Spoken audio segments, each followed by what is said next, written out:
এই একটা জিনিসের জন্য আপনার জাপানের জীবনযাত্রার মান, আপনার কেরিয়ার, আপনার ফিউচার সবকিছু ধূলিসাৎ হয়ে যাবে। আমার পরিচিত বেশ কয়েকজন জাপান থেকে মাস্টার্স কমপ্লিট করার পরেও জাপান থেকে চলে যেতে হয়েছিল। বাংলাদেশ থেকে আপনারা যারা জাপানে জাপানিজ ল্যাঙ্গুয়েজ স্কুল ব্যতীত অন্যান্য English oriented program like bachelor অথবা মাস্টার্স প্রোগ্রামে আসতে যাচ্ছেন, এই ভিডিওটা তাদের জন্য।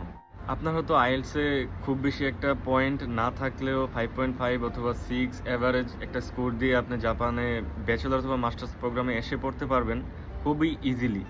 বাট এখানে আসার পর যদি আপনার ল্যাঙ্গুয়েজের উপরে কোনো ডেভেলপমেন্ট না থাকে, আপনি আপনার পার্ট টাইম জব থেকে শুরু করে আপনার দৈনন্দিন চলাফেরা খুবই কষ্টসাধ্য হয়ে যাবে। ল্যাঙ্গুয়েজ না থাকলে আপনি আপনার কাঙ্ক্ষিত জব পাবেন না। আপনার পড়াশোনার সাথে যে জবের সামঞ্জস্যতা এটা হবে না। আপনার ভিসা ক্যাটাগরি থাকবে একরকম, আপনাকে কাজ করতে হবে আরেক রকম। আপনাকে সবসময় ভয় ও দ্বিধাদ্বন্দ্বের মধ্যে থাকতে হবে, সবসময় কেয়ারফুলি চলাফেরা করতে হবে। কোনো কারণে পুলিশ কেস অথবা কোনো ঝামেলায় পড়লে যখন আপনার ইনভেস্টিগেট করবে তখন আপনাকে ঝামেলায় পড়তে হবে। এজেন্সিগুলো আপনাকে নানান ধরনের প্রলোভন দেখাবে। সাপোজ আপনি জাপানে গেলেই আপনার লাইফ সেট, আপনি আসবেন, টাকা কামাবেন, দেশে টাকা পাঠাবেন।